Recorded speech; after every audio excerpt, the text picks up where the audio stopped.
Estamos ao vivo pelo Erne Oficial e a internet agora vai ajudar a gente vai fazer uma live bem legal com o professor Dr. José Edivan de Souza Júnior, ele que é oftalmologista, é professor da FACS, da Faculdade de Ciências da Saúde ou da Faculdade de Medicina, como queiram chamar. E a gente está falando aqui hoje sobre o cuidado com a visão em relação à exposição às telas e ao computador. E a gente está aqui conversando com o professor Edivan, e a internet bugou e a gente está tentando voltar e já tem pergunta aqui. Eu chamo já minhas perguntas, porque a gente gosta dessa interação com vocês. A exposição às telas, computador, celular, tablet, a gente pode ter modificação em 3 sentidos, né? Primeiro, a evaporação da nossa lágrima. Por quê? Porque quando a gente está ligado à atenção, a uma tela dessa, a gente diminui o número do piscar, né? Do piscar. E isso acaba ressecando a nossa lágrima. Isso vai causar desconforto, lacrimejamento, tá? Volta foco. A versão à luz, você pode ter com diminuição do piscar. A gente tem que piscar mais ou menos 30 a 20 vezes por minuto. Quando a gente está diante de um celular, esse número, conta da atenção que a gente está tendo frente a essa tarefa que está sendo realizada. A segunda coisa é que esses aparelhos, quando a gente compara a imagem de um aparelho eletrônico com, por exemplo, uma folha impressa, a folha impressa é uma imagem real. Esses aparelhos eletrônicos, eles emitem luz de um formato, de uma maneira tal que acaba modificando a acomodação visual. Isso é involuntário. Então, o músculo ciliar, o músculo trabalhar muito mais, e isso vai causar um desconto tipo fadiga ocular, cansaço, até cefaleia atencional. E nesse quadro também entra dores no pescoço e nos ombros, da postura, né? E além também desse movimento da acomodação visual, existe também a convergência, porque quando se usa muito próximo, a gente sabe que as crianças usam um aparelhozinho bem próximo, né? E quando essas crianças usam esse aparelho muito próximo, acontece, além da acomodação, tem a convergência. Os olhos, eles entram lá dentro, né? No sentido de focalizar melhor a imagem de perto. E isso também, com o uso excessivo, pode causar ainda mais um aumento desse desconforto e, consequentemente, às vezes, algumas pessoas se queixam até de visão dupla, né? Uma queixa muito subjetiva e relacionada com o uso de telas e computadores, né? E aí, professor, a gente tem várias perguntas aqui chegando, inclusive das síndromes, né, da multitela, que o senhor falou, a síndrome do computador. O professor Dicas do Delícia está perguntando aqui, na verdade ele está dizendo, né, que é professor e tem sentido muito ultimamente uma espécie de reflexo colorido na visão, que inclusive demora um pouco para desaparecer. O que é que poderia ser isso? Sim. O que é que acontece? Normalmente, todos os comprimentos de onda, eles são emitidos pela luz branca, luz visível. Ou seja, se você está no ambiente externo, o sol emite todos os comprimentos de ondas. Você está no ambiente interno, a luz artificial também emite todos os comprimentos de onda. Certo? A questão é, esses equipamentos eletrônicos, eles emitem muito mais um comprimento de onda na faixa da luz azul. Eu volto a falar da luz azul. Então, essa luz azul dentro da retina, que é o local do olho onde se processa a imagem e leva para o cérebro, onde a gente vai ter a consciência da visão, né?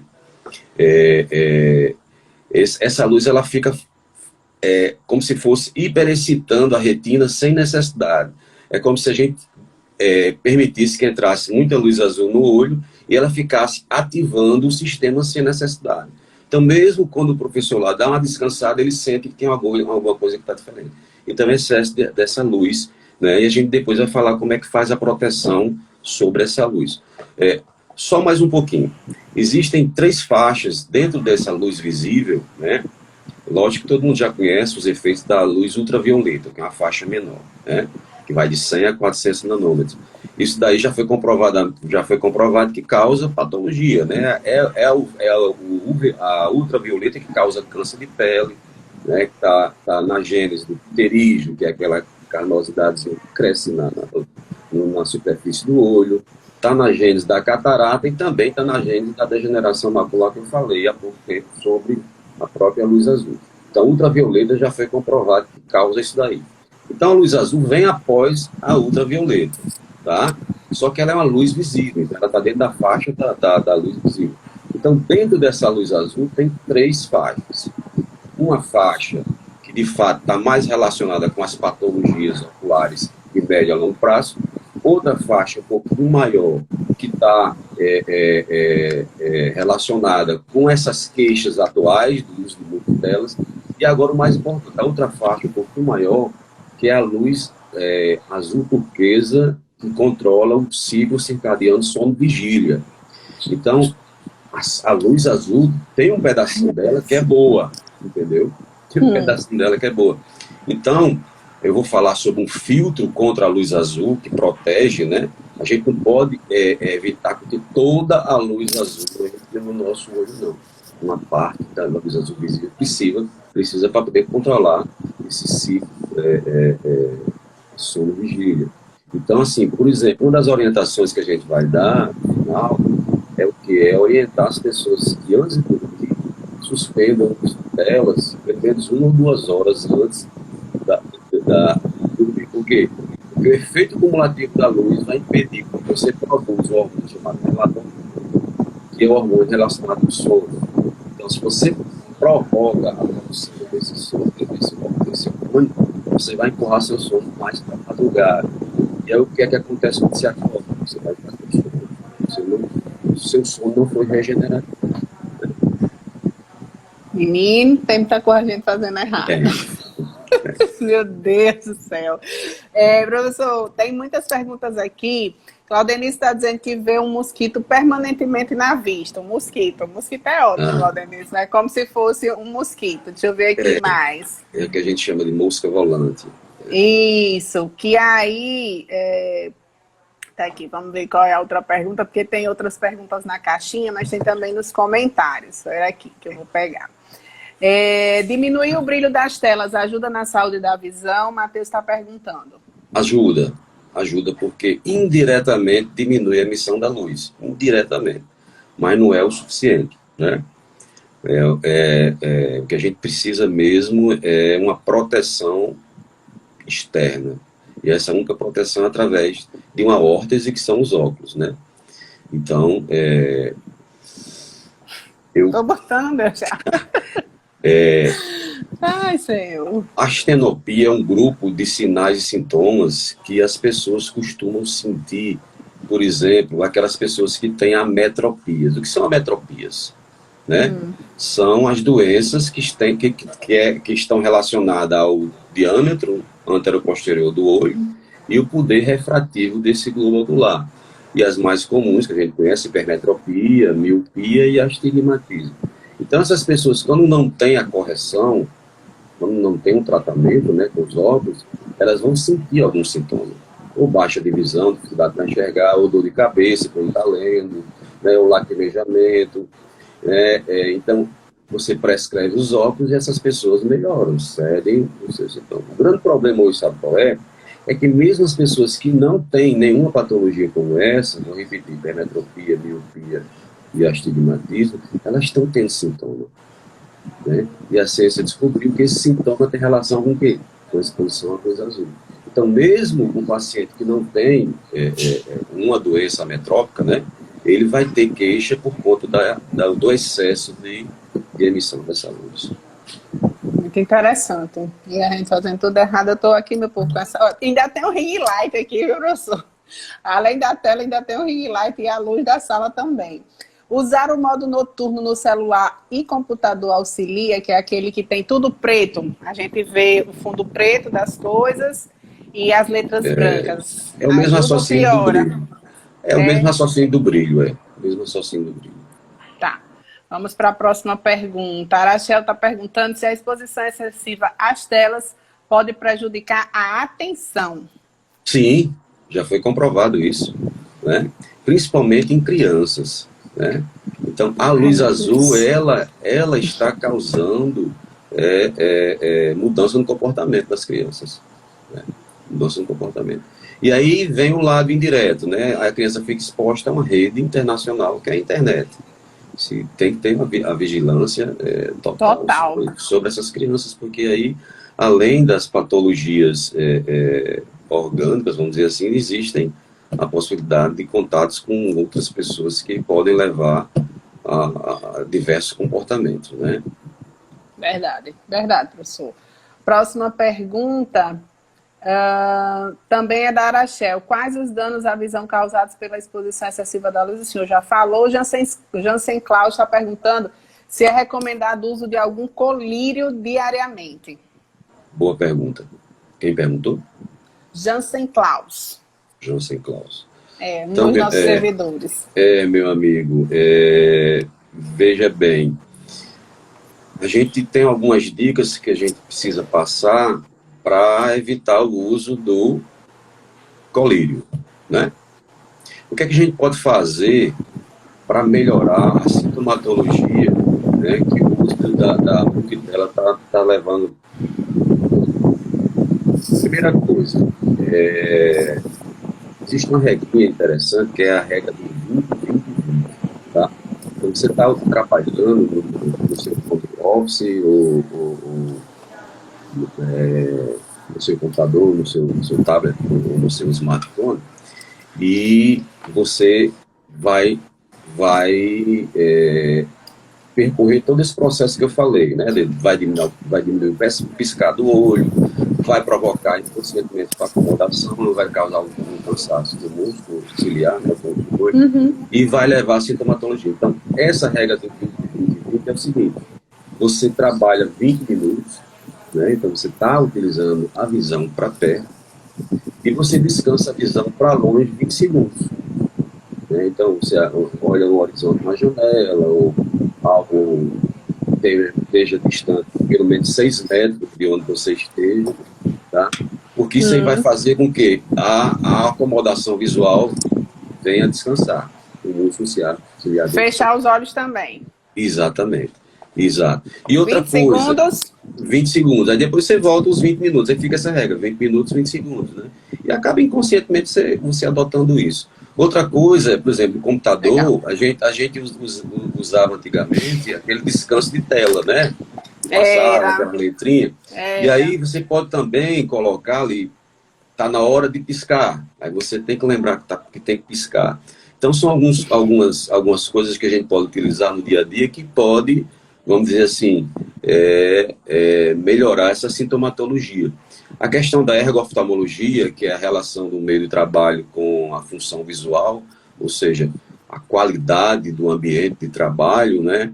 Então, vem a questão da iluminação. Então, a iluminação sempre ela tem que vir de cima ou um pouquinho atrás, ela não pode vir de frente, por exemplo, janela, né? Você está com a janela, você não pode trabalhar de frente com a janela. Então, isso aí realmente já vai aumentar o seu processo de acomodação, porque você vai ter vários focos com essa luz chegando em você. Aí, voltando à questão... Não, peraí, tenha calma, que agora o senhor pegou no meu calcanhar aqui. Pô, vesti a camisa da UERN, mas não está aparecendo o nome da UERN, não. Não tem nada, não. A gente já sabe que você é super UERN, inclusive pelos comentários aqui. Uma das dicas que a gente dá para gravação de vídeo é que tenha essa luz frontal, né? Por quê? Porque ela dá essa iluminação. Se a gente não tiver com filtro, ela dá essa iluminação necessária para que as pessoas Mas para nos ser vejam. artista sofre, né? Pois é, mas é aí onde está. Como é que eu vou passar essas dicas, professor? Pelo amor de Jesus. Agora eu vou incluir essa questão de você grava um pouquinho, aí para, 20 segundos, aí volta. Eu vou falar assim agora, né? Não é muito, Tecnicamente não, mas seria isso. Tecnicamente seria Meu isso. Deus.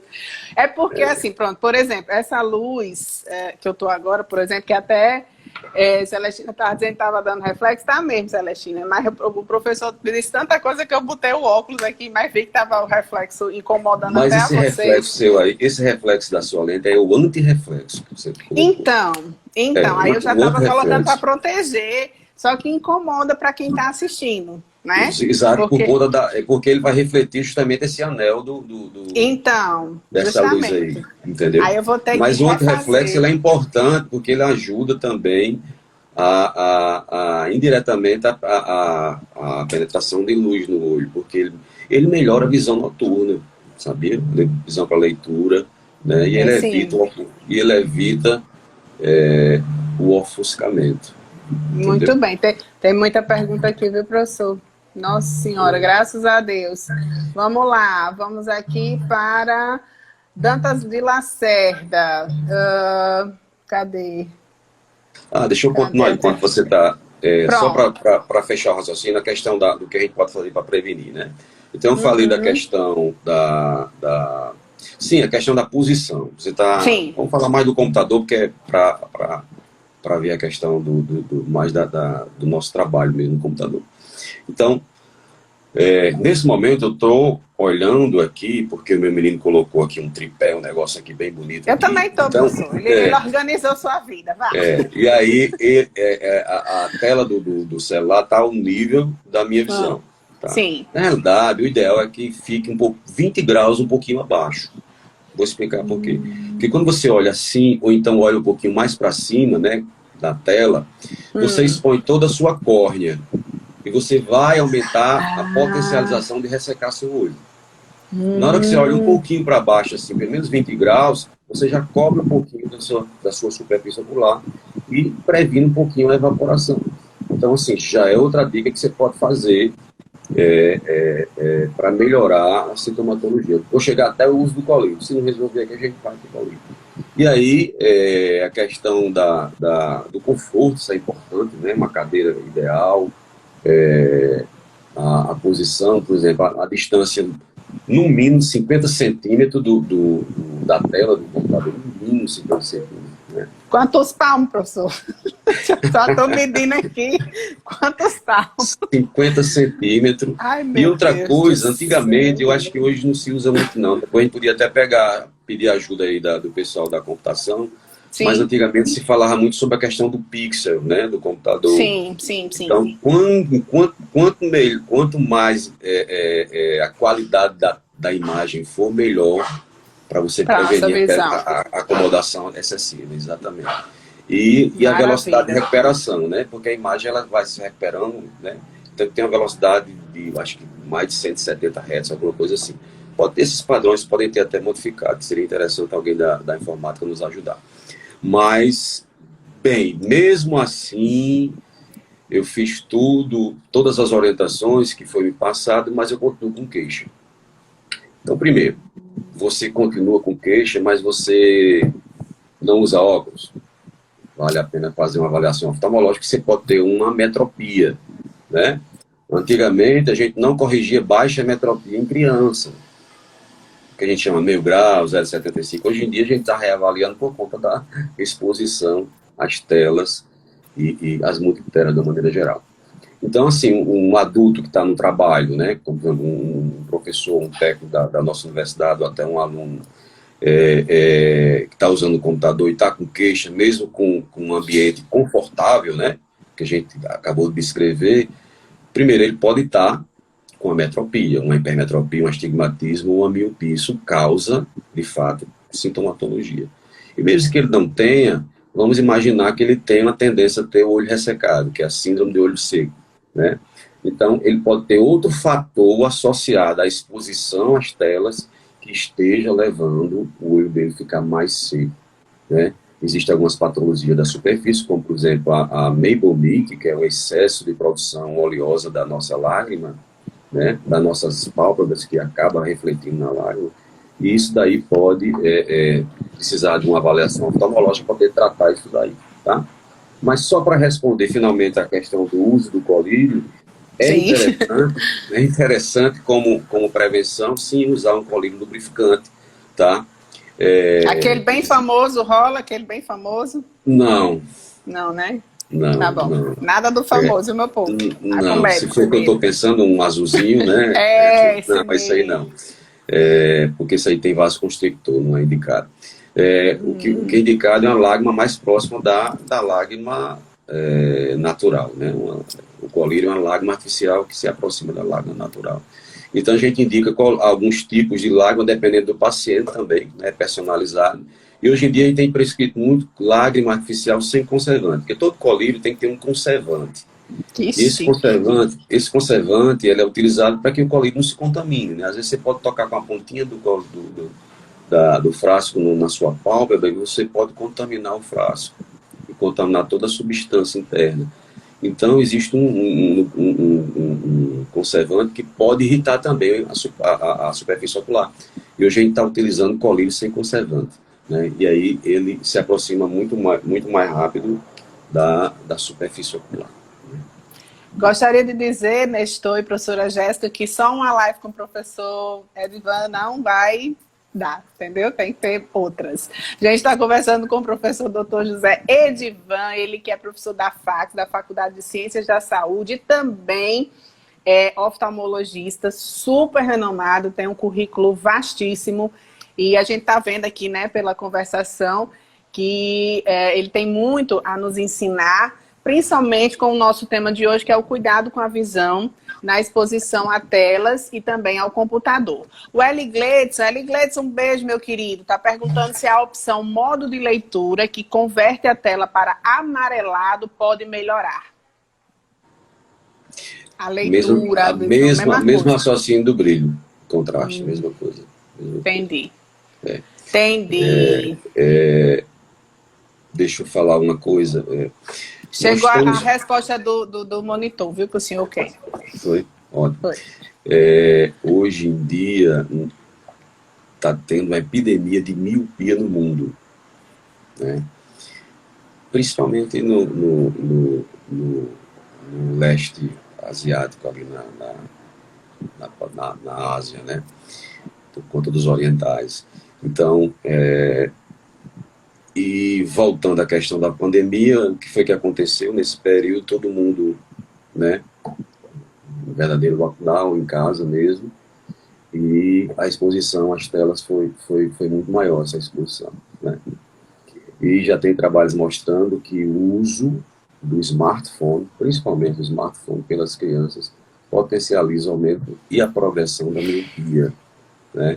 Então, trabalho com equipamentos muito próximos da visão, principalmente em crianças, e a falta, isso é comprovado cientificamente, a falta de atividade outdoor, ou seja, no meio externo, ou seja, as crianças não estão mais brincando, né, no ambiente externo. A gente precisa da luz, né, da luz natural do sol, para produzir uma substância chamada dopamina dentro da retina, e essa dopamina ela inibe a progressão da miopia, né? Inibe o crescimento do globo ocular e, consequentemente, inibe a progressão da miopia.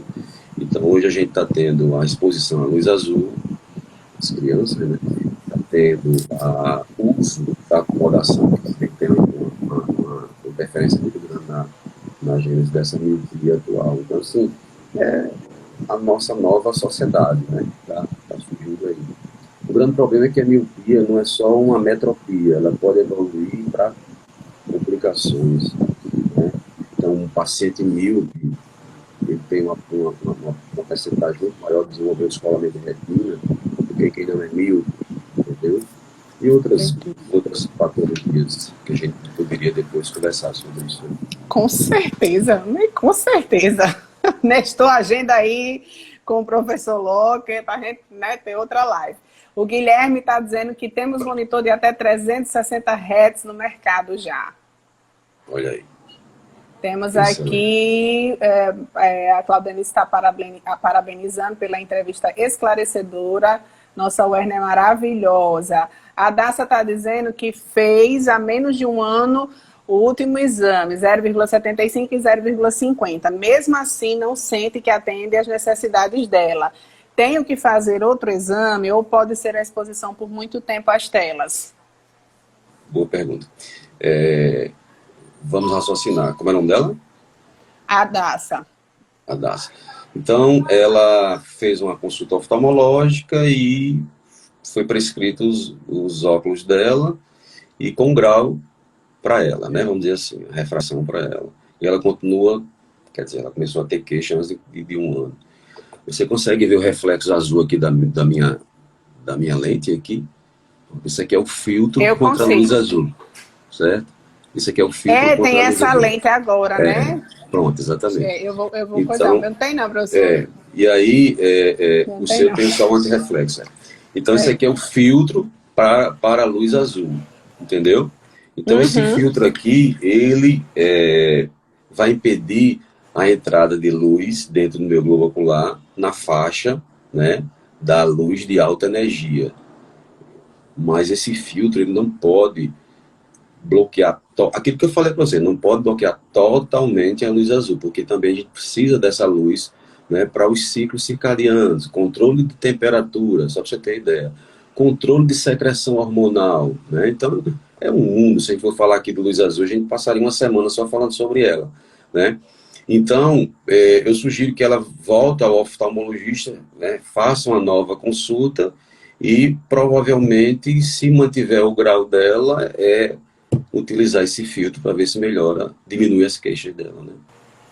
Muito bem. O professor Júlio Santos está dizendo que é melhor ter miopia do que morrer de Covid. Jesus, essa é a nossa situação, infelizmente. É verdade, viu, professor? O negócio está punk. Vamos ver aqui na nossa caixinha de perguntas.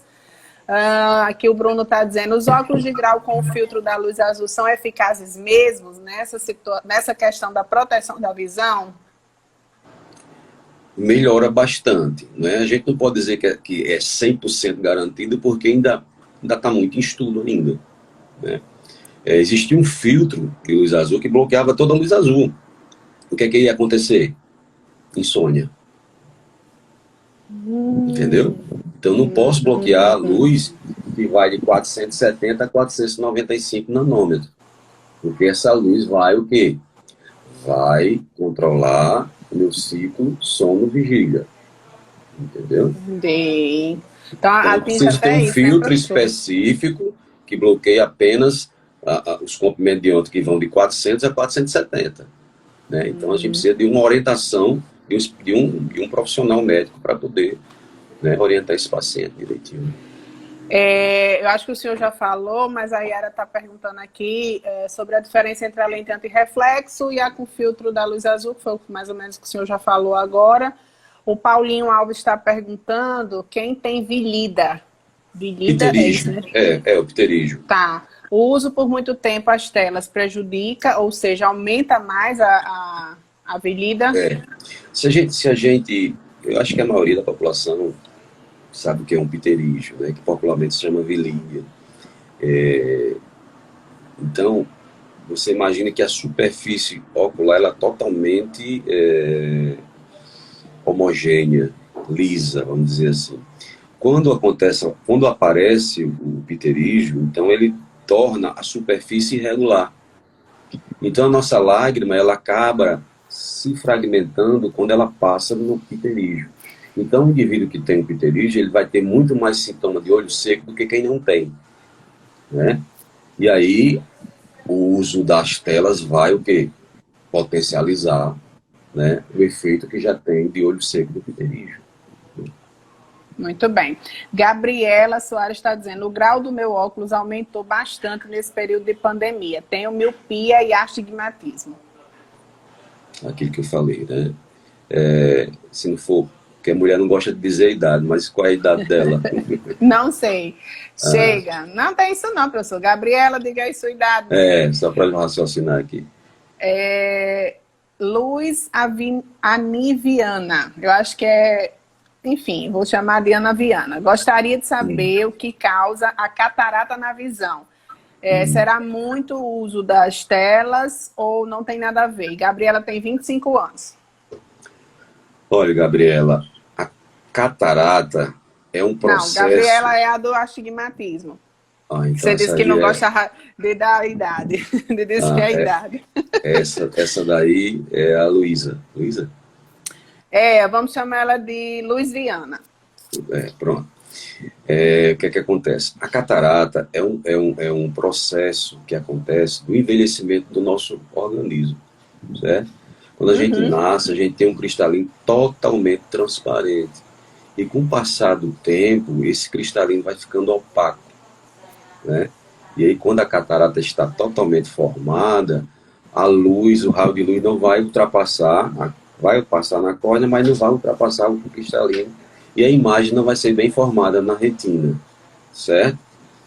Mas já se comprovou cientificamente que, além do próprio processo de envelhecimento fisiológico, a exposição ao raio ultravioleta, ou seja, a luz, né, uma fração da luz azul, mas é uma luz azul invisível, que é a ultravioleta, ela está imbuída na gênese da catarata, né? E o exemplo clássico que a gente dá é que países como o Brasil, principalmente mais próximo da linha do Equador, que estão mais expostos ao sol, tem uma prevalência muito maior do pterígio, que é a vilídia, e da catarata, por conta da maior exposição à luz solar. É Luzani Viana o nome dela. Não é Luz, não, é Luzani. Tá corrigido, viu, Luzani? Vamos para a próxima pergunta. Matheus está danado aqui participando. Não tenho nenhum problema de visão. Posso comprar um óculos de descanso com esse efeito anti-luz azul? Olha, essa é uma pergunta que, teoricamente, sim, na prática, não. Tá? Porque a gente tem que esgotar o paciente sem uma metropia, a gente vai ter que esgotar todas as possíveis causas de queixa dele. No último estágio, a gente vai conversar, né, e entrar no comum acordo. Olha, a ciência ainda está estudando muito sobre isso, tá? A gente sabe que tem muito efeito em quem tem uma metropia, mas quem é emétrope, ou seja, não tem uma ametropia, né, eu falei que também tem efeito, mas a gente cientificamente não sabe ainda como comprovar isso, tá? Mas a gente pode chegar em comum acordo e prescrever óculos 100 graus com filtro de luz azul. Isso vai depender muito da avaliação oftalmológica. Tá? Bacana, muito bacana. Professor Júlio Santos está perguntando se exercícios no globo ocular podem evitar o agravamento das anomalias da visão em virtude das telas. Não. Inclusive, existem algumas pessoas no Brasil que se metem a fazer isso daí, como as pessoas que têm uma conversa bonita, mas não funciona. Ele fica sério quando fala essas coisas. Aí o professor Júlio está perguntando, onde é que o senhor atende, se atende pelo SUS? Tá, sim. Eu faço a medicina privada, mas também atendo pelo SUS no Centro Clínico do Bom Jardim, no PAN do Bom Jardim, né? A Dantas de Lacerda está perguntando, ela tem glaucoma e passa muito tempo no computador. Como preservar melhor a visão? Olha lá. Ela tem glaucoma, provavelmente ela usa um colírio para controlar a pressão do olho dela, né? Esse colírio provavelmente tem um conservante, né? Aí soma-se o efeito da substância ativa que vai tratar o glaucoma dela com o efeito do conservante. Então, essas duas drogas a longo prazo vão causar uma alteração da superfície ocular que tende a ter um olho mais ressecado, né?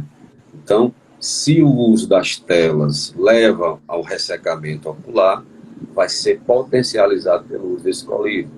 Então, provavelmente, a nossa colega vai ter que adotar todas aquelas orientações que eu sugeri aqui e usar um colírio lubrificante. Ela vai ter que usar sem conservante. Celestina está dizendo que você é um médico excelente. Tem outra pergunta aqui. Para pessoas, ela é maravilhosa. Para pessoas para pessoas que já precisam de óculos de grau no cotidiano, essa exposição à luminosidade excessiva pode ter um efeito diferenciado, ou seja, mais agressivo? Não, porque vai ter a proteção, né? Vai ter a proteção. Exceto no míope, aquilo que eu falei para você. Então, a criança exposta ao uso excessivo de um equipamento eletrônico muito próximo da visão vai estimular o aumento da miopia. Ambrosina Costa está dizendo que fez uma cirurgia refrativa de miopia. O uso excessivo de telas acaba sendo mais grave para ela? Veja bem, existem algumas técnicas de cirurgia refrativa. Existe o PRK, você aplica o laser diretamente na superfície da córnea, e existe o LASIK, você retira um flap, um pedacinho do tecido, faz um rebate e aplica o laser. Depois você volta e coloca aquele rebate que você fez, né, aquele flap no local. Tanto uma técnica como outra acaba induzindo a médio e longo prazo o olho seco. Porque, queira ou não queira, você mexe na superfície ocular. E quando você mexe na superfície ocular, você acaba deixando sua lágrima mais instável. E sua lágrima ficando mais instável, você tem mais propensão a ter olho seco. Aí volta a questão, né? O indivíduo que tem mais propensão a ter olho seco vai potencializar com o uso da tela. Que tem até aqui uma pergunta a respeito E aí, disso. o paciente, só para complementar, paciente que fez a cirurgia refrativa, nesse caso seria interessante uma avaliação oftalmológica, porque provavelmente vai precisar de usar um lubrificante, mais do que quem não fez a cirurgia. Que é aqui a pergunta da Daniele Brito, que a síndrome do olho seco pode ser agravada com a exposição prolongada às telas. É uma pergunta, e aí eu fiz como uma afirmação aqui, né, que o senhor já falou. Qual é a hora de ligar o sinal de alerta e procurar acompanhamento médico? Quando se tem queixa ocular, né? Aquilo que eu já falei. Então, a síndrome multitela, ela leva o quê? A alteração da superfície ocular por alterar a lágrima e o esforço acomodativo por conta do multifoco, o que se chama de defocus, né? da retina, consequentemente do movimento do músculo ciliar, e o aumento e a diminuição da curvatura do cristalino. Isso vai levar queixa, né? Olho vermelho, ardor, aversão à luz, fotofobia, cansaço, enxaqueca, dor periorbital, periocular, cefaleia tensional, dor cervical, dor nos ombros, tá? Então é uma síndrome que vai incomodar e você não vai produzir. Você que é estudante não vai produzir, você que é trabalhador não vai produzir, né? Então precisa de um aconselhamento médico, né? E descanso. Sim. Professor, mas o nosso descanso hoje em dia é o celular, né? É na tela. Vai descansar, vai na tela. Professor, quem usa óculos tem que ir de quanto em quanto tempo, né, nessa mudança de comportamento que a gente está tendo hoje em dia, de quanto em quanto tempo tem que ir para mudar o grau do óculos ou para fazer essa revisão? Passa realmente a ser de ano em ano ou pode continuar sendo de 2 em 2 anos? Depende. O certo é de ano em ano, né? Certo. O que se adota na clínica oftalmológica é uma avaliação anual. Se você, antes de um ano, você está com queixa, vai antes, tá? Mas isso não vale para todo paciente. Por exemplo, os pacientes que acompanham de glaucoma, a gente tem que medir a pressão a cada 3 meses. Aí a gente vai ter que, vamos dizer assim, a gente tem que estadiar esse glaucoma.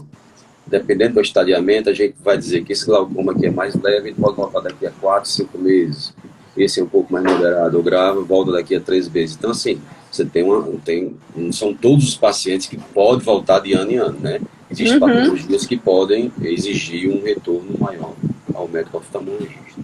Então, depende muito da patologia, depende muito do paciente. Você vai personalizando o atendimento e, né, chegando a tempos de ir e de não ir. Vai, deixa Yara, eu só, essa live vai ficar salva. Pois não, eu, professor? eu, eu vou só, reforçar uma questão sobre a luz azul. Sim. Quando a gente opera uma catarata, a gente retira a catarata e põe no lugar dela uma lente artificial que vai substituir o cristalino natural, né? Uhum. Existem alguns filtros que são colocados nessa lente intraocular, que geralmente são filtros contra a luz ultravioleta, tá? E agora já estão estudando que colocar, além do filtro ultravioleta, um filtro para luz de alta energia, que é a luz visível, para prevenir essas alterações que a gente acabou de comentar hoje, né? Que interessante. Professor, está chegando a nossa hora, Ah, tá. infelizmente, né? Que também. Infelizmente para nós, né? Porque o senhor também tem outras atividades. Mas a gente vai lhe chamar de novo, com certeza. Yara, vamos salvar assim a live. Vamos para resumir a live, né? Vamos trazer aí os cuidados comportamentais que a gente pode ter em casa, né? Que é onde a gente está passando mais tempo. Eu espero que todos estejam mais tempo em casa, quem pode, né? Para que a gente possa preservar essa visão por mais tempo, né, numa melhor qualidade na saúde, na vida, e fica com o senhor aí os conselhos e os direcionamentos. Muito obrigado. Mais uma vez agradeço pelo convite e estou à disposição para a gente conversar a qualquer momento. A gente se programa, né, para isso. Maravilha. E a gente se programa e vai dar certo se a gente conversar. Então, para a gente resumir os cuidados para a gente evitar esses sintomas, né? Primeiro, lembrar de piscar, que é muito difícil isso. Para todo mundo, até a gente que convive, conversa muito sobre isso, a gente esquece. A gente fica, às vezes, com atenção na tela e acaba de piscar. Então, a ideia de algum lembrete, alguma coisa, seria interessante. Isso fica muito subjetivo de cada pessoa. A regra do 20-20-20 é interessante, porque você pode, a cada 20 minutos, dar uma descansada. Indiretamente melhora também a questão do olho seco, mas melhora muito mais a questão do foco, né, do foco contínuo que você fica dando na tela. Tá? E a ergonomia de uma maneira geral, a posição da cadeira, uma cadeira confortável, a tela um pouquinho, 20 graus, um pouquinho abaixo. Aquilo que eu falei, a tela 20 graus um pouquinho abaixo da sua visão, que vai proteger mais a questão do olho seco. A qualidade da imagem do seu computador, do seu smartphone, isso é muito importante também. A posição da luz, como eu já falei, né, ela nunca pode vir direcionada. Modificar tudo isso aqui. Exatamente, de encontro a sua visão, que é mais exposição à luz. Tá? E outras coisas, a Sociedade Brasileira de Pediatria, ela recomenda, número 1, criança abaixo de 2 anos não deve usar smartphone. Como a gente vai controlar isso, né? Como? Existe a distração passiva, o grande problema é da distração passiva. O menino está aperreando, você entrega o celular, ele fica quietinho, né? E aí, esse é o grande problema.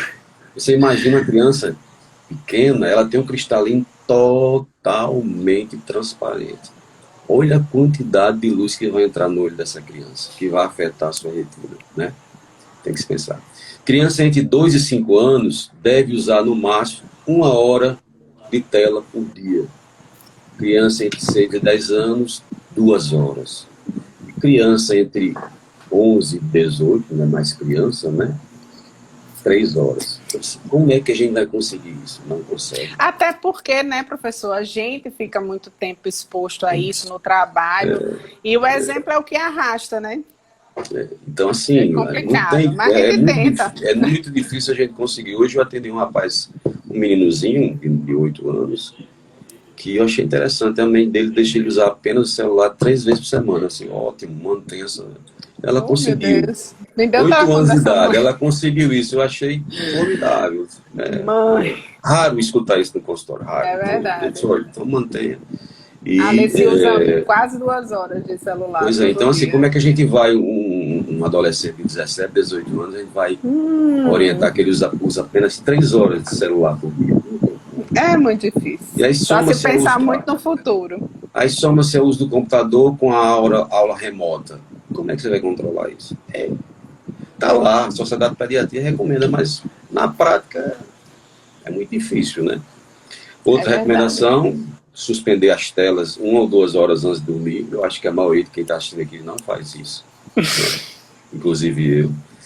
Seria muito interessante para ajudar a melhorar o sono. E basicamente é isso. E não melhorando, permanecendo a sintomatologia, procurar uma avaliação oftalmológica que é o ideal.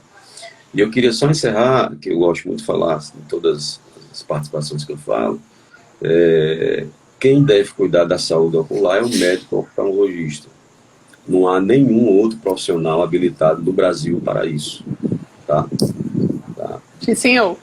Prescrever óculos trata uma doença. A metropia é doença. Se você for lá no Código Internacional das Doenças, CID, que é um código, né?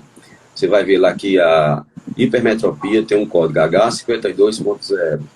A miopia tem H52.1. A hipermetropia, o astigmatismo H52.12. Então, ou seja, é uma doença. Então, doença é para ser tratado por profissional médico habilitado. Então, a primeira coisa, procure saber se o profissional que está lhe atendendo é médico. Segundo, procure saber se ele é especialista. Como saber? Ele tem que ter, para ser médico, tem que ter CRE, e para ser especialista tem que ter um que a gente chama de RQE, que é o Registro de Qualificação de Especialidade. Então, esse profissional tendo essas duas coisas, ele está apto para lhe atender e dar seu suporte de saúde. Muito bem. Está aí dito, registrado e gravado. Não tem para onde correr. Professor, olha, estou muito feliz com nossa live, porque, assim, além da interação, que foi incrível, as pessoas ficaram aqui muito, muito mesmo. Ainda tem uma galera aqui, inclusive eu vou pedir para alguém fazer o nosso print. Eu quero agradecer muito a sua disponibilidade, de não ter desistido de nós. Pois é, quase que não dava certo. Mas deu certo. Deu certo. E assim, já deixar o convite, que eu sei que Nestor e a professora Jéssica vão entrar em contato com o senhor para uma próxima oportunidade a gente conversar também sobre outros assuntos. Tá vendo aí que a sua, enfim, a capacidade aí, a enciclopédia que o senhor em falando de visão é extensa, e a gente fica muito feliz de ter profissionais maravilhosos assim na Universidade do Estado do Rio Grande do Norte, que não fica só aqui, né? Acaba saindo para o mundo inteiro. E eu sempre também costumo dizer, em todas as lives, todas as oportunidades que eu tenho, que a UERN é uma fonte de solução, né? De soluções de vários tipos de problemas que perpassam aí no nosso dia a dia, no nosso cotidiano. E se nós investirmos, né, no caso nós, os nossos representantes, que se dizem nossos representantes, investirem na educação, a gente vai muito mais longe. Muito obrigada, viu, professor, de coração. Um abraço. Eu me orgulho de ser servidor dessa instituição. Eu também. Sou Cris, sou servidora da UERN, graças a Deus. A você que nos acompanhou até agora ao vivo, muitíssimo obrigada por você dar aqui o seu tempo para a gente, né, para ter aqui essas informações maravilhosas. E a você que está assistindo depois, né, que já está gravado, muito obrigada também pela sua audiência. Até o nosso próximo encontro, meu povo. Tchau. Até mais.